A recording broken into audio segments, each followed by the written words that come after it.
قبلۂ دی مدد کعبہ امام مدد، قبلۂ دی مدد کعبہ امام مدد، قادریم نعرہ یا غوث اعظم میزنم، دمدہ شیخ احمد رضا خان قطب عالم میزنم، سرورہ شاہا کریمہ دستگیرہ اشرفہ، حرمتے ہوئے پیمبر یک نظر کن سوئے ماں۔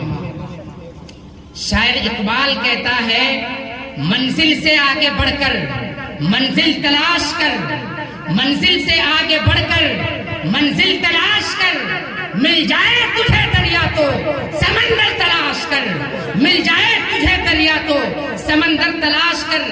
اور ہر شیشہ ٹوٹ جاتا ہے پتھر کی چوٹ سے، ہر شیشہ ٹوٹ جاتا ہے پتھر کی چوٹ سے، پتھر ہی ٹوٹ جائے وہ شیشہ تلاش کر، پتھر ہی ٹوٹ جائے وہ شیشہ تلاش کر۔ اور ہر شخص جل رہا ہے عداوت کی آگ میں، ہر شخص جل رہا ہے عداوت کی آگ میں، اس آگ کو بجھا دے وہ پانی تلاش کر، اس آگ کو بجھا دے وہ پانی تلاش کر۔ میٹھے اسلامی بھائیوں، آپ نے دنیا دیکھی ہے اور دنیا کا ماحول آپ کے سامنے ہے۔ ہر شخص سے مراد آپ یہ بھی لے سکتے ہیں کہ بھائی بھائی سے چلتا ہوا نظر آ رہا ہے، بھائی بھائی کی ترقی کو دیکھ کر چل رہا ہے کہ یہ مجھ سے آگے کیسے بڑھ گیا۔ شاعر اقبال ایک فکر دے رہا ہے، ایک نظریہ دے رہا ہے، ایک سوچ دے رہا ہے، ایک پیغام دے رہا ہے کہ ہر شخص عداوت کی آگ میں جل رہا ہے۔ یہ عداوت کی آگ تمہاری اتنی پھیل چکی ہے کہ کہیں مسلمانوں کے بچے کو مارا جا رہا ہے، کہیں مسلمانوں کو شہید کیا جا رہا ہے، ان کی عورتوں کو بیوہ کیا جا رہا ہے۔ اس کی وجہ کیا ہے؟ سروے کیا جاتا ہے تو معلوم ہوتا ہے وجہ کوئی اور نہیں ہے، مسلمان نے آپس میں اختلاف کیا ہوا ہے، مسلمانوں کے اندر محبت کی کمی واقع ہو گئی ہے، اسی وجہ سے مسلمانوں کو مارا اور کاٹا جا رہا ہے۔ شاعر اقبال کہتا ہے ضرورت اس بات کی ہے کہ آپ اپنے اندر اتحاد پیدا کریں، یہی اصل کامیابی ہے۔ شاعر کہتا ہے کہ ہر شخص جل رہا ہے عداوت کی آگ میں، اس آگ کو بجھا دے وہ پانی تلاش کر۔ درود پاک پڑھیں اللہم صلی علی سیدنا مولانا محمد مولا علی و صحابی و لدیتی اجمعین، صلاۃ و سلام علیک یا رسول اللہ صلی اللہ علیہ وسلم۔ آگے شاعر لکھتا ہے کہ سجدوں سے تیرے کیا ہوا صدیاں گزر گئی، کیا سجدوں سے تیرے کیا ہوا صدیاں گزر گئی، سجدہ وہ سجدہ تلاش، دنیا تیری بدل دے وہ سجدہ تلاش کر۔ اقبال کہتا ہے کہ سجدوں سے تیرے کیا ہوئے۔ یہاں رک کر ذرا اقبال سے عالم تصور میں یہ سوال کرنے کی ضرورت محسوس ہوتی ہے کہ اے اقبال ذرا یہ بتا کہ تو کہہ رہا ہے کہ سجدوں سے تیرے کیا ہوا صدیاں گزر گئی، مطلب یہ ہے کہ تو یہ کہنا چاہ رہا کہ سجدوں سے کچھ نہیں ہوتا، سجدوں سے کوئی کام نہیں ہوتا، سجدوں سے کسی کا بھلا نہیں ہوتا۔ تیرے شعر سے یہی مفہوم ہوتا ہے کہ سجدوں سے کیا ہوا، مطلب سجدوں سے کچھ بھی نہیں ہوتا۔ آخر تیرا مطلب کیا ہے، تیرا مقصد کیا ہے، تو بتانا کیا چاہتا ہے، پیغام کیا دینا چاہتا ہے۔ عالم میں تصور میں اقبال جواب دیتا ہے کہ ارے او سائل، ارے او سوال کرنے والے، او میرے شعر کے بارے میں پوچھنے والے، میں نے شعر اس کے بارے میں لکھا ہے کہ جو سجدہ کو رب کا کرتا ہے، سجدہ خالق کا کرتا ہے، لیکن اس کے دل میں خیال مخلوق کا ہوا کرتا ہے۔ میں ایسے سجدہ کرنے والوں سے مخاطب ہوں کہ جو رب کا سجدہ کر کے سجدے میں جا کر یہ سوچ رہے ہیں کہ مجھے بھی فلاں کام کرنا ہے، مجھے سامان لانا ہے، بازار جانا ہے، بچوں کے لیے یہ خریدنا ہے، وہ خریدنا ہے، تو میں ایسے سجدے کرنے والوں سے مخالف ہوں۔ لیکن وہ جو رب کی بارگاہ میں خشوع و خضوع کے ساتھ سجدہ کرتے ہیں، جس کے بارے میں قرآن نے کہا ہے کہ قد افلح المؤمنون الذین هم فی صلاتهم خاشعون، کہ وہ لوگ جو سجدے میں گڑ گڑاتے ہیں، وہ مومن جو سجدے میں گڑ گڑاتے ہیں وہ کامیاب ہے۔ میں ان کے بارے میں نہیں کہتا ہوں، سجدہ کرنا ہے نا تو ایسا سجدہ کر۔ وہ لوگ جو ایسا سجدہ کرتے ہیں جس کو حدیث پاک میں احسان فرمایا گیا کہ حضرت جبرائیل نے مصطفیٰ سے پوچھا کہ حضرت جبرائیل نے مصطفیٰ سے پوچھا محمد عربی ذرا یہ بتائیں مل احسان، احسان کیا ہے؟ اللہ کے رسول فرماتے ہیں ان تعبد اللہ کأنک تراہ فإن لم تکن تراہ فإنہ یراک۔ ارے احسان یہ ہے، عبادت کا طریقہ یہ ہے کہ تو اپنے دل میں یہ خیال کرے کہ میں اپنے خالق کو دیکھ رہا ہوں، میں اپنے خالق خالق کو دیکھ رہا ہوں. اور اگر تیرے دل میں یہ خیال نہ بن سکے تو ارے بندے کأنک تراہ فإن لم تکن تراہ فإنہ یراک، تو کم سے کم اتنا خیال ضرور دل میں لیا کہ میں سجدہ کر رہا ہوں، میں عبادت کر رہا ہوں، میرا خالق مجھ کو دیکھ رہا ہے. آج مسلمانوں کی کیفیت گناہوں کی وجہ سے یہی بن گئی کہ عبادت میں دل نہیں لگتا.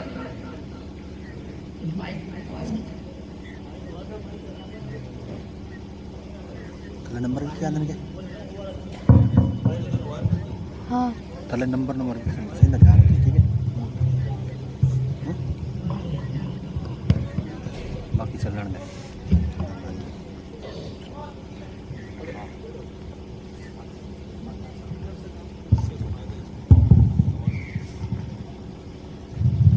الحبیب صلی اللہ تعالی علیہ وسلم.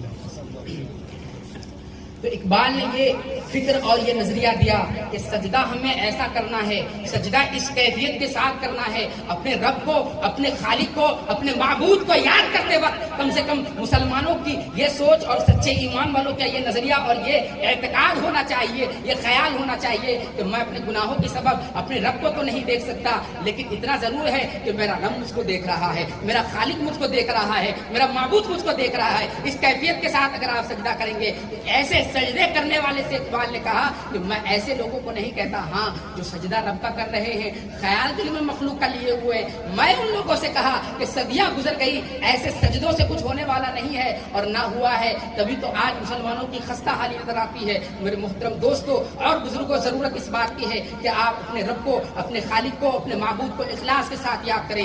آپ جب بھی عبادت کرنے کے لیے کھڑے ہوں، دنیا سے ماں سوا ہو جائیں، دنیا کو ایک طرف رکھ کر بس رب کی عبادت میں لگ جائیں.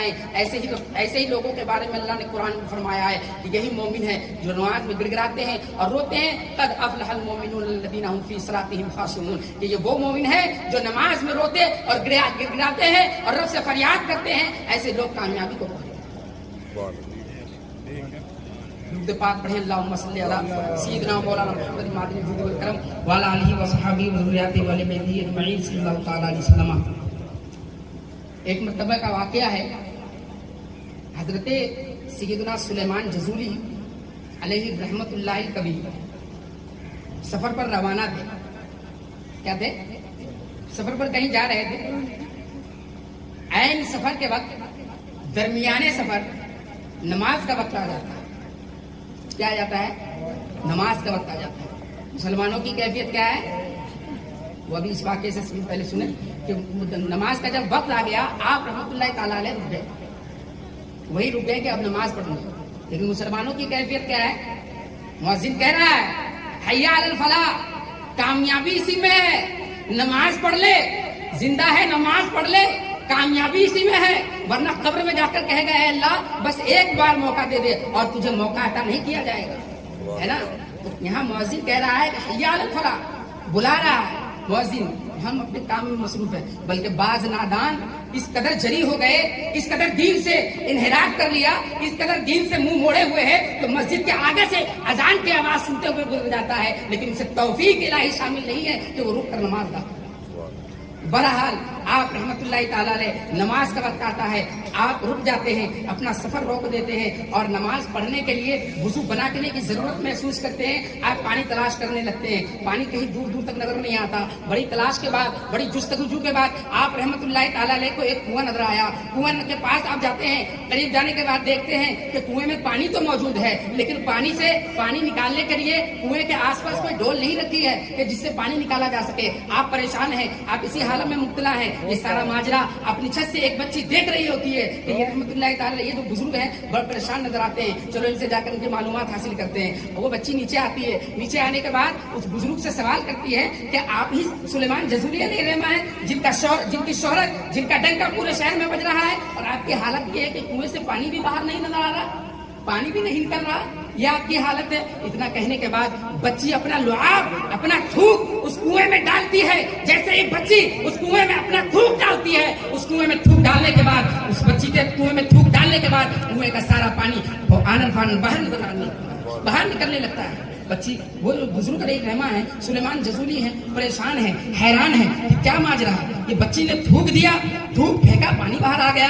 آپ اس وقت کچھ سوال نہیں کیے بلکہ اس پانی سے وضو کیے. وضو کرنے کے بعد نماز ادا فرمائی. نماز ادا کرنے کے بعد حضرت سلیمان جزولی علیہ رحمہ اس بچی سے پوچھتے ہیں، اے بچی ذرا یہ بتا، یہ رتبہ، یہ منزل، یہ مقام، یہ مرتبہ تجھے کس طرف سے اللہ نے عطا فرمایا ہے کہ تو نے اپنا تھوک اس کنویں میں ڈالا ہے تو کنویں کا سارا پانی باہر نظر آنے لگتا ہے، کنویں کا سارا پانی باہر نکل گیا. یہ اصل میں یہ کرامت تجھے اللہ تبارک و تعالیٰ نے کس عبادت کے سبب عطا کی ہے؟ یہ کرامت اللہ تبارک و تعالیٰ نے کس سبب سے تجھے بخشی ہے؟ وہ بچی جواب دیتی ہے، او بزرگ رحمت اللہ تعالیٰ علیہ، یہ سنو بے بات ذرا یہ نہیں کہ میں بہت بڑی عبادت گزار ہوں. بات دراصل یہ ہے کہ میں مصطفیٰ کریم پر درود پاک پڑھا کرتی ہوں. اسی درود پاک پڑھنے کی برکت سے اللہ تبارک و تعالیٰ نے میری زبان میں اتنی تاثیر عطا فرمائی. یہ درود پاک پڑھنے کی فضیلت ہے. آج مجمع میں آج آپ لوگوں سے درود پاک کہلوا کر بھی پڑھایا جاتا تو آپ نہیں پڑھتے. محبت سے درود پاک پڑھا کریں. درود پاک بہت اہمیت کے حامل چیز ہے. اس کا مقام اور اس کا مرتبہ اور اس کی برکتیں اگر آپ ملاحظہ کرنا چاہتے ہیں تو آپ پہلے اس کو اپنے اندر لاگو کرنے کی کوشش کریں، اپنے اندر لازم کریں. جہاں آپ نے شیڈیول بنایا ہوا، اپنی زندگی کا جدول بنایا ہے، فلاں وقت میں فلاں کام کرنا ہے، فلاں وقت میں فلاں کام کرنا ہے، درود پاک کا بھی ایک معمول آپ اپنے زندگی میں بنائیں کہ مجھے اتنے مرتبہ حضور پاک پر اتنے مرتبہ اس وقت میں درود پاک پڑھیں. اس کی برکت آپ خود ملاحظہ فرمائیں. آپ پریشانی میں مبتلا ہیں، آپ غموں میں مبتلا ہیں، آپ کو کچھ کرنے کی ضرورت نہیں ہے. میرے مصطفیٰ علیہ السلام پر درود پاک پڑھنے لگ جائیں. علماء فرماتے ہیں کہ جو پریشانی میں مبتلا ہو وہ مصطفیٰ پر کثرت سے درود پاک پڑھے، اس کی پریشانیاں دور کر دی جائیں. یاد رکھو اگر اٹھ گئی ایک نظر جام جتنے ہیں خالی سب بھر جائیں. آپ مصطفیٰ کو یاد کر کے دیکھیں، ساری پریشانیاں آپ کی دور ہوتی ہوئی نظر آئیں. اور یہ درود پاک اتنا پیارا عمل ہے. اللہ نے یہ نہیں فرمایا قرآن میں کہ یا ایھا الناس، اے لوگوں درود پڑھنا. کیا اے لوگوں درود پڑھنا یہ نہیں کہا. میرا رب جانتا ہے کہ کچھ شریف لوگ پیدا ہوں گے جو درود و سلام پر اعتراضات قائم کرتے ہوں گے، ہے نا. تو ویسے لوگوں کے لیے اللہ نے پہلے ہی وارننگ دے دی اور فرمایا یا ایھا الذین آمنو، اے وہ لوگوں جو ایمان والے ہو وہی مصطفیٰ پر درود پاک پڑھا کرو، ہے نا. یہ لفظ آمنو کی اگر تشریح کی جائے ابھی تو کافی وقت کی ضرورت ہے. الغرض مختصر یہ سمجھ لیجئے، تفصیل تو اس کی بہت ہے، کتابیں لکھی جا چکی ہیں اور لکھی جا رہی ہے اور لکھی جاتی رہے گی. لیکن مختصر یہ ہے کہ دنیا میں جتنی تقریر ہوتی ہے، جتنا بیان ہوتا ہے، شرق سے غرب تک، شمال سے جنوب تک، اتر پچھم، پورب پچھم دکن، یعنی سمت جس سمت میں بھی مصطفیٰ کے بارے میں گفتگو ہوتی ہے یا اللہ کے بارے میں کوئی پیغام دیا جاتا ہے یا مقررین واعظین خطاب کر رہے ہوتے ہیں، اس کا مرجع اور اس کا مدار یہی ہے لفظ آمنو. کہ اگر یہ آمنو نہ ہو تو کوئی تقریر وجود میں نہیں آ سکتی. اسی آمنو کی وجہ سے دنیا میں تمام تقاریر ہوئی ہے. تو یہ مختصر اس کی تشریح ہے کہ عام ایمان والوں سے اللہ نے فرمایا کہ ایمان والے جو ہیں وہ مصطفیٰ پر درود پڑھیں. اور صرف درود یہ نہیں فرمایا کہ بس کسی طرح چاہو پڑھ لو، فرمایا وسلموا تسلیما، درود پاک پڑھو لیکن کثرت سے پڑھو، خوب پڑھو، ہے نا.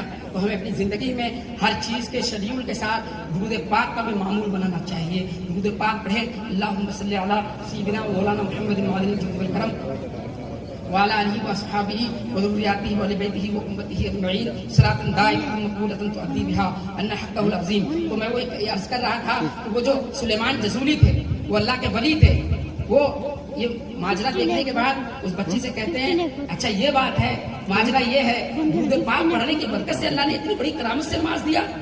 میں ضرور درود پاک کی فضیلت پر ایک کتاب لکھوں گا. اور وہ کتاب اتنی مقبول ہوئی کہ آج دنیا اسلام میں ہر جگہ وہ کتاب موجود ہے. وہ کتاب ہے دلائل الخیرات. آپ رحمت اللہ تعالیٰ نے وہ کتاب لکھی درود پاک کی. جو اس کو پڑھتا ہے اس کی مشکلیں آسان ہو جایا کرتی ہے، جو اس کو پڑھتا ہے اس کی حاجتیں پوری کر دی جاتی ہے، جو اس کو جس مقصد کے لیے پڑھ دے اللہ اس کا وہ مقصد پورا فرما دیتا ہے. اتنی پیاری کتاب لکھی ہے. اسی واقعے کو دیکھ کر، اسی واقعے کے بعد آپ رحمت اللہ تعالیٰ. بہرحال میں نے جس آیت مقدسہ کی تلاوت کا شرف حاصل کیا، اللہ اس میں فرماتا ہے کہ وَمَا خَلَقْتُ الْجِنَّ وَالْإِنسَ إِلَّا لِيَعْبُدُونِ. اے لوگوں، میں نے جنوں اور جنات اور انسان کو صرف اپنی عبادت کے لیے پیدا کیا. کیا یہ ساری کائنات بنائی، ساری چیزیں بنائی ساری رونقیں بنائی، ساری مخلوق کو ساری چیزیں فراہم کی گئی. اللہ تبارک و تعالیٰ نے ہر مخلوق کی ہر ضرورت کے لیے ہر سامان کو نازل فرما دیا، پیدا فرما دیا.